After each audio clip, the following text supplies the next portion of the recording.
So we need help from all kinds of people.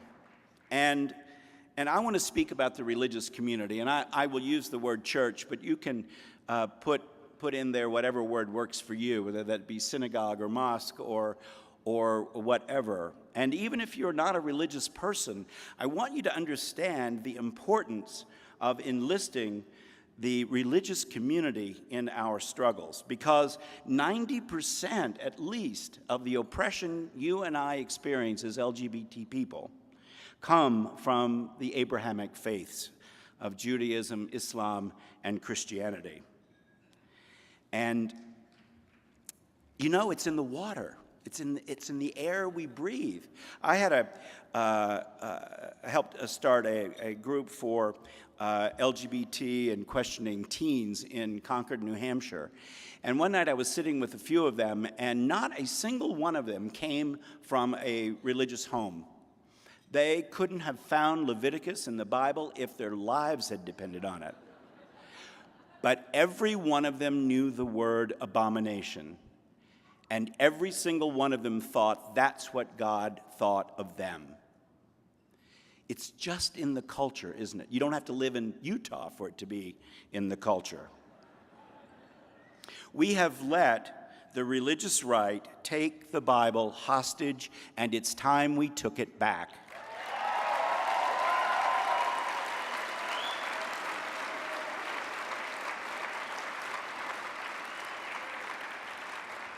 I don't know about you, but I am sick to death of saying that I'm a Christian and then having to follow it up with the words, but not that kind of Christian. And pretty soon, even the LDS Church is going to realize that no one under 30 is interested in joining a church that discriminates against us.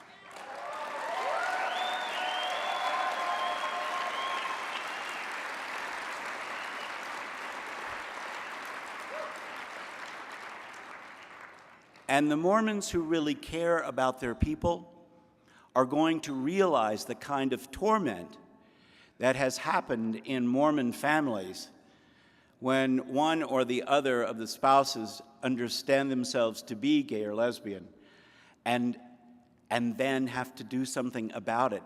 Think of the pain involved. Think of all the faithful Mormons who are sitting there in their churches hearing what they hear, knowing that they've got a gay son or a lesbian daughter. They're going to wake up. They are going to understand that the compassion that they believe in extends to all of God's children.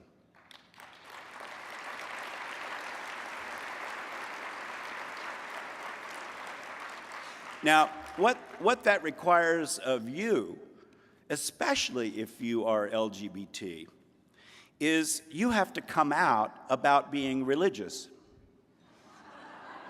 I was at the Human Rights Campaign offices in Washington, D.C. one day, and Winnie Stackelberg called down to sort of an all-phone intercom and said, "Our bishop is here, and anybody that wants to come down, let's talk." So about 150 people came down, and I asked them, I said, "How many of you are a member of a religious faith community?" And almost 2/3 of the hands went up. And I said, "Now, how many of you have ever spoken about that in this building?" 3 hands. For a lot of us, it's easier to come out as gay than to come out as religious, isn't it? And we need to lay claim to that. We need to lay claim to the fact that we have been able to put our sexuality together with our spirituality in a way that enlivens us and nourishes us and feeds us in so many ways.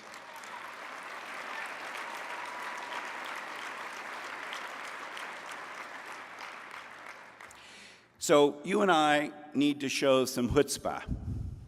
We need to get tough, and we need even to get tough on ourselves.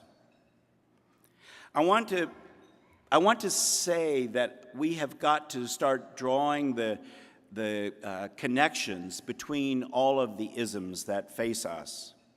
Because if all of us who are victims of oppression ever got together, we would be the majority. And the vehemence of the resistance that I think that we experience is that we are challenging something that has been in place for a very long time. Ultimately, at the end of the day, I think all of our struggles are about the end of patriarchy.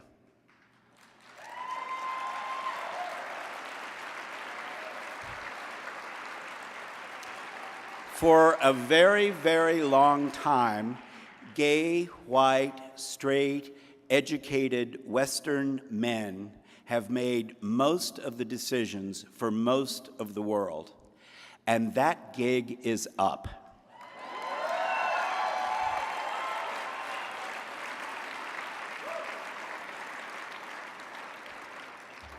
And listen up, gay men, that means no more sexist jokes from you.